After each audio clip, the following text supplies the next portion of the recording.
NEP Christmas all night, Christmas Eve. Your car, listen to Newswatch 16 on WKRZ AM 1340. Proud to serve northeastern and central Pennsylvania. This is WNEP 16, the news station.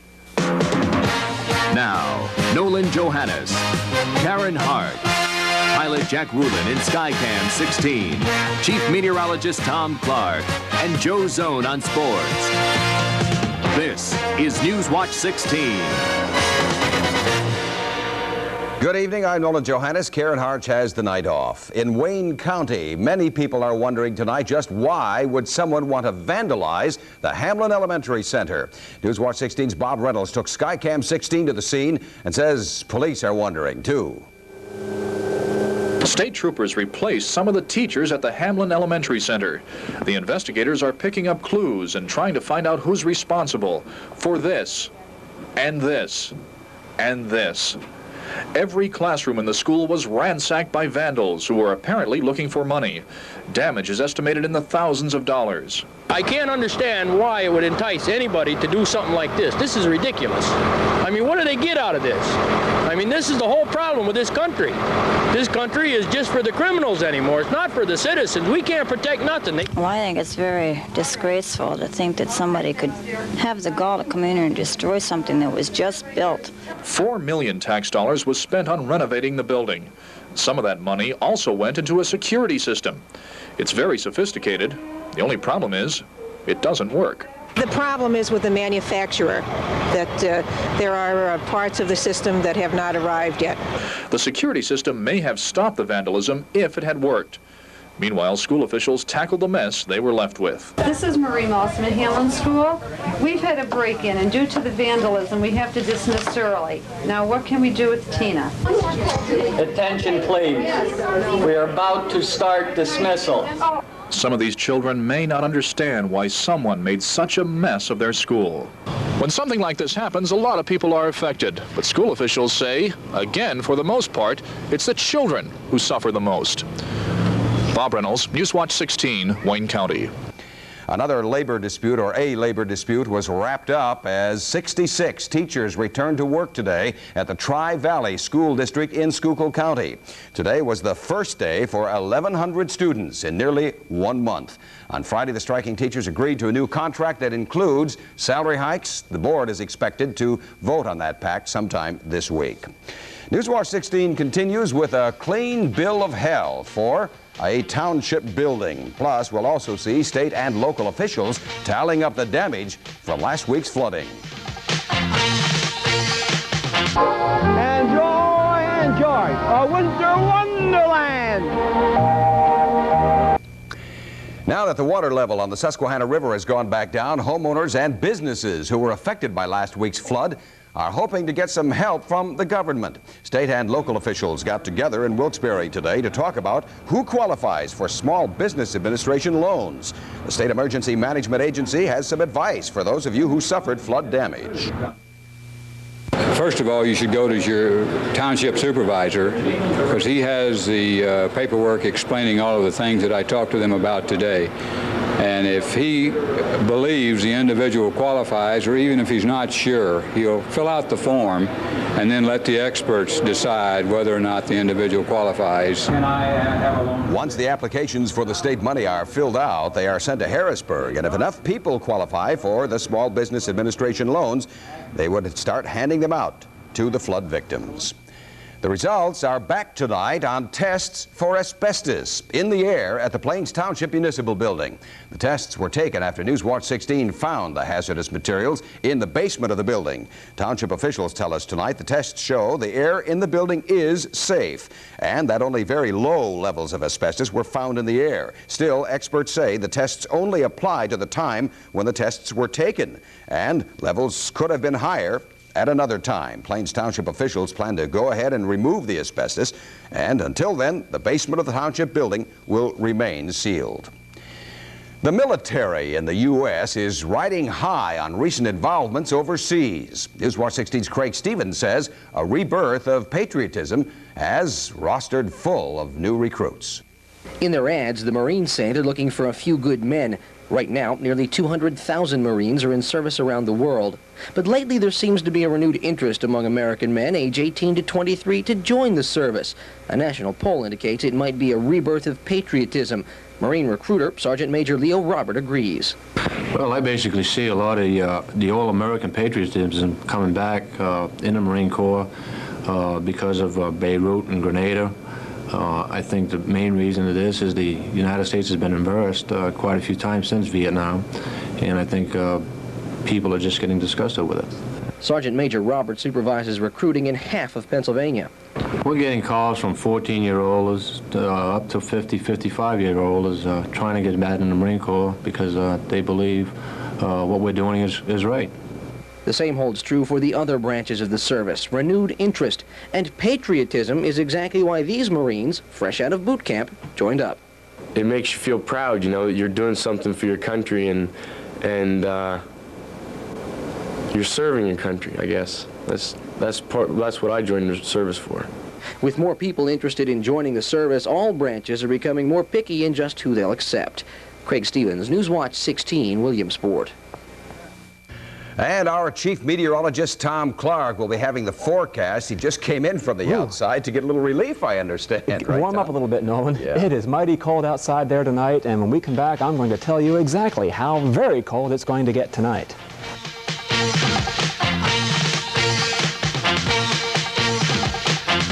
wnep-tv presents a college football doubleheader. On Monday, the day after Christmas at 8 o'clock, the Penn State Nittany Lions will take on the Washington Huskies live from Honolulu, Hawaii in the Aloha Bowl. Then Thursday, December 29th at 8 o'clock, the Fighting Irish of Notre Dame will battle it out with the Boston College Eagles in the Liberty Bowl. It's college football at its best. The Aloha Bowl and the Liberty Bowl, both live right here on wnep-tv 16. Well, it's time to go out to the backyard and read it and weep. That's what Chief Meteorologist Tom Clark was doing this afternoon. How bad's it going to get, Tom? Well, Nolan, you've heard of Rudolph the Red-Nosed Reindeer? Yes, sir. Tom Clark, the Red-Nosed Weatherman. It is cold outside tonight, folks. Take a look at the Christmas tree behind me. We have all the lights on it now, thanks to my colleagues Barry Finn and Paula Hebner, who worked on the tree over the weekend, and it looks terrific. But let's take a look at another holiday house around the region. This is in Plains Township, and they have a manger scene on the front yard, which a lot of homes seem to have this Christmas season. A lot of electric lights as well, and it belongs to Mr. and Mrs. Posatsky over at 5 Briar Creek Road in Plains Township. Looks real good. Guys, terrific job. Now, here's your temperature outside now. Let's take a look at it. It's painfully cold. 18 degrees outside now with the wind north at 15 gives us a wind chill of 10 below at the moment. Ouch. Barometer rising 30.38 inches. High today since 7 o'clock today in this backyard, 24. The low so far 18. Normals 35 and 22. You can see how well below normal we are temperature-wise this week. Records 60 and 1 below back in 1919. And there's the shot. Okay, as we go to the computer, why is it so cold? Here's the U.S., here's Canada, and here's Alaska up here. Look at the winds aloft. No wonder they're coming right down from the Yukon Territory of northwestern Canada, diving southward into the U.S., and then right into Pennsylvania. The warm airflow coming in from the Pacific is now well south of our area, so it's this very cold jet stream wind aloft. Allowing such frigid Arctic air to come down from Canada. Let's take a look at the Newswatch 16 color satellite photograph, and we can see some clouds over a good portion of the country. But out west, San Francisco, Monday Night Football tonight, mostly cloudy to partly cloudy skies. Game time temperatures upper 40s, no rain for that game tonight. Here's the rest of the country, a lot of clouds down to the south and west of Pennsylvania. 45 record low temperatures set this morning from the Dakotas down to the Mexican border. And for some towns, it's been the coldest weather for the entire month of December ever. Unbelievable. 40 below up in Williston, North Dakota last night. As that frigid air moves down, it's going to stay in our weather picture the next couple of days. Storm system out to the west could bring us a little bit of snow as we head into Thursday of this week. Here's the forecast for tonight. A hazy full moon overhead and plenty cold. Look at these lows. Dewshore, Sullivan County, 3 below. About 10 in DuPont, 11 Bloomsburg tonight, 12 in Palmerton for the low tonight. and some snow flurries around as well. Now, you know, when you're outside in cold weather like this, your head is like a thermos jug. It reacts like a thermos jug filled with warm liquid and with the top open. And heat inside your body can leave through the muscles and whatnot in your head there that can rise right out the top of your body without a hat. So that's why it's important to wear a hat, because you can lose so much body heat through the top of your head. Okay, tomorrow, cloudy skies, some snow flurries. Look at the highs tomorrow in the teens, maybe a dusting to perhaps an inch of snow at the most in some of the highest elevations tomorrow, and that northeast wind at about 15 miles per hour. Look at the health watch. Well, resistance to aches and pains about average on a Tuesday. Here we go from the top then. Cold tonight, plenty cold, about 10 degrees. Some snow flurries tomorrow, cloudy on Wednesday. Wednesday night into Thursday, a little bit of snow coming in, okay? May coat the ground once again, and some snow flurries on Friday. Temperatures back up to about 31 on Thursday. Nolan, if you're going to put your cat or your dog outside tonight, don't forget about it. Don't have it out for too long, because they feel the cold too, you know. Right, and put a sweater on them, right? Put a body sweater on them. Yeah, right. Okay. Thank you, sir. We have more news coming up, as well as Joe Zone with sports. Tonight, a football hero looking for work. Also, Wildlife Watch. WNEP-TV presents a special holiday program for you and your family on Christmas Eve. NEP Christmas All Night will feature our area's finest choral groups singing holiday carols all night long. WNEP invites you and your family to celebrate Christmas on NEP Christmas All Night, beginning at midnight Christmas Eve, here on Channel 16. Antlerless deer hunters got their extra day today. Remember, last week's bad weather cut down on the expected harvest, and that convinced the Game Commission to add an extra day. You know, a lot of people don't agree with the Commission's decision to go with a third day. In fact, many hunters have told me they believe the Commission ought to shut down the whole season for at least a year. That's how concerned they are about the deer population. A letter I just received in the mail this week from Hughesville, from a landowner there, says he's got over 252 acres of land in Lycoming County. I invite some of my friends and relatives to hunt with me. We used to harvest 6 to 9 antler deer in an average season. Now, it's reduced to 2 and 3. He says, I think it is about time the Game Commission opens their eyes and gives something to the true deer hunting sportsmen of Pennsylvania, and that is a no doe hunting season. That's from Marvin Myers of Hughesville. No doubt about it, many questions concerning the size of the herd and how the Game Commission really knows what it's talking about when it says there are 800,000 deer in Pennsylvania. One way the Commission has of checking is through their in-season inspection. They can determine the sex and the age plus the overall health of the herd. And with this inspection, they say they can figure out how many deer ought to be harvested the following season. Now, the way it works in general, the older the age structure of the deer population will mean the harder we're going to have to harvest in the following year. And it will probably mean more permits to the areas that have older deer. The areas we have younger deer, we probably won't harvest quite as heavy.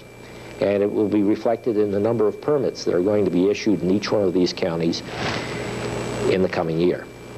That was Lincoln Lang of he's a game biologist with the Game Commission. Still, there is the question, how many deer that aren't harvested remain in the woods? That's the number that concerns the hunter, and that's the one that they're questioning the Game Commission about. Quite a few changes in the Super 16 basketball poll after week 2. Northern Lehigh used to be number 8. They're down to number 16. Penn Argyl breaks in at number 15. Tunkhannock with a 5 on record is 14. Abington Heights breaks in at number 13. Scranton Tech 5-1, number 12. Athens in the northern tier is number 11, up a few notches. Allentown Central Catholic remains number 10. Blue Mountain is 7-1 and ranked number 9. Scranton Prep has put together a fast start. They're 8th ranked. Valley View, they play football there, don't they? They're 7th ranked. Lord's Regional is up a notch to 6th. Bishop Hoban 9-1, 5th ranked. Tamaqua is number 4 for the second week in a row. Pottsville, number 3. Northwest area, number 2. And Williamsport, they are undefeated and the number 1 team in the area. Vida Blue, another of the KC drug boys, got his day in court today and he got 3 months in jail and a $5,000 fine. He joins teammates Willie Wilson, Willie Aikens, and Jerry Martin on cocaine-related abuses. That's all of it. Give tonight your best shot. See you after the football game, Dallas, San Francisco. I like Dallas to bounce back after the embarrassment last week. Along with a lot of other people, from what I understand. Is there a chance we might see another Monday night game? ABC might have some sort of a playoff game. We don't have it. We have Penn State, though, next Monday night in the Aloha Bowl. Okay. Thank you, Joe. And we'll be back with another news item as Newswatch 16 continues.